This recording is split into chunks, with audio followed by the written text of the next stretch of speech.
बिस्मिल्लाहिर्रहमानिर्रहीम। अस्सलाम वालेकुम। इन्फो टीवी की एक और धमाका खेज़ वीडियो के साथ आपकी खिदमत में हाज़िर हैं। आपको बताते चलें कि अल्ताफ़ हुसैन, जिनके बारे में बहुत सी खबरें आती रहती हैं, कभी तो उनके डांस की खबरें, कभी उनके मौत की खबरें। आपको बताते चलें कि उनके ऑफ़िशियली तौर पर जो है उनको लंदन में हिरासत में ले लिया गया है। अल्ताफ़ हुसैन को जो है वो जो स्कॉटलैंड यार्ड पुलिस है उसने अरेस्ट कर लिया है। इंटरनेशनल प्रेस एजेंसी 11 जून 2019 स्कॉटलैंड यार्ड ने सरकारी तौर पर मुत्तहिदा कौमी मूवमेंट के बानी अल्ताफ़ हुसैन की लंदन में गिरफ़्तारी की तस्दीक करते हुए बताया है कि उन्हें तफ्तीश के लिए नॉर्थ लंदन के पुलिस स्टेशन में रखा गया है। स्कॉटलैंड यार्ड ने लंदन के मुकामी वक्त के मुताबिक सुबह 8 बजे बानी एमकेएम के घर पर छापा मारा और उनको हिरासत में ले लिया। अल्ताफ़ हुसैन को गिरफ़्तार करके मुकामी पुलिस स्टेशन ले जाया गया, जहां इस छापे के दौरान तकरीबन 15 पुलिस अफसरान ने हिस्सा लिया था। और आपको बताते चलें कि अल्ताफ़ हुसैन को 3 घंटे कबल गिरफ़्तार किया गया और पुलिस टीम की जानिब से इस वक्त उनके घर की तलाशी ली जा रही है। रिपोर्ट्स के मुताबिक अल्ताफ़ हुसैन को मुबैना तौर पर 2016 में की गई नफ़रत अंगेज़ तकरीर से मुतल्लिक़ केस में गिरफ़्तार किया गया है।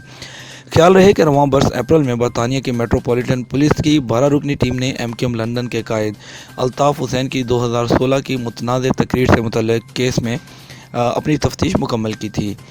इस सिलसिले में बरतानवी पुलिस केस में सबूतों के हसूल और गवाहों के बयानात के लिए पाकिस्तान आई थी। इस तफ्तीश के दौरान सिंध पुलिस हुक्काम की टीम ने 6 अरकान बरतानवी पुलिस की इंसदाद दहशतगर्दी कमांड SO-15 के सामने बतौर गवाह पेश हुए थे और अपना बयान रिकॉर्ड करवाया था। केस की तफ्तीश के दौरान बरतानवी पुलिस के माहिरीन ने सिंध पुलिस के उन अहकाम का जो है वो इंटरव्यू किया जो उस वक़्त सदर कराची में तैनात थे, जब 22 अगस्त 2016 में अल्ताफ़ हुसैन ने पाकिस्तान मुखालिफ तकरीर की थी। वाज़ेह रहे कि एमकेएम के कायद की इस तकरीर के बाद उनकी जमात के हामियों ने कराची प्रेस क्लब के बाहर जो मीडिया हाउसेस पर तशद्दुद किया था, उन पर जो है हमला किया था और गाड़ियों को नज़र आतिश किया था। तफ्तीश से मुतल्लिक़ सरकारी ज़राए का कहना है कि बरतानवी CTC टीम है, उसका मकसद जो है 22 अगस्त 2016 के वाक़े के अहम गवाहों से तहरीर बयान को सबूत की शक्ल में हासिल करना था। बरतानवी पुलिस की जानिब से हासिल किए गए सबूतों को इस बात का तयन करने के लिए क्राउन प्रोसिक्यूशन सर्विस के सामने पेश करना था कि आया बरतानवी अदालतों में अल्ताफ़ हुसैन के ख़िलाफ़ कार्रवाई के आगाज़ के लिए ये काफ़ी मवाद है। ज़राए का कहना है कि पाकिस्तान ने अपने सफारत खाने के ज़रिए अल्ताफ़ हुसैन के ख़िलाफ़ क्रिमिनल केसों के सबूत और दस्तावेज़ात बरतानवी हुकूमत के हवाले किए थे।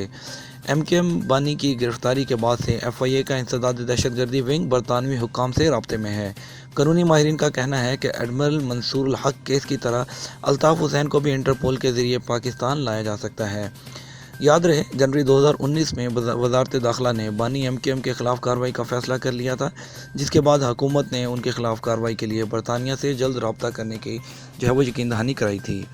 ज़राए का कहना था कि अली रज़ा आब्दी के कत्ल में भी एमकेएम बानी मुलव्वस होने का शुबा है। ज़राए के मुताबिक बानी एमकेएम के ख़िलाफ़ 2 से ज़ायद मुकदमात का रिकॉर्ड बरतानिया भिजवाया जाएगा।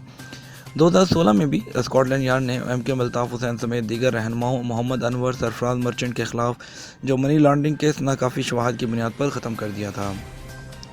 वाज़ेह रहे, एमकेएम के कायद अल्ताफ़ हुसैन के ख़िलाफ़ मनी लॉन्ड्रिंग की तहकीकात का आगाज़ उस वक़्त हुआ था जब London police doctor Imran Farooq कत्ल केस के सिलसिले में 6 दिसंबर 2012 को मुत्तहिदा के दफ्तर पहुंची थी।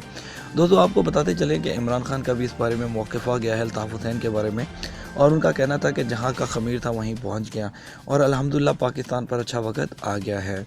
तो हम भी कहते हैं कि जी जनाब, जितने भी चोर डाकू जो है इनका कड़ा एहतसाब होना चाहिए, चाहे वो नवाज़ शरीफ हो, चाहे जरदारी हो, चाहे वो अल्ताफ़ हुसैन हो, चाहे वो इमरान खान ने अगर कुछ खुद बुरा किया तो वही क्यों ना हो, एहतसाब सबका एक जैसा होना चाहिए।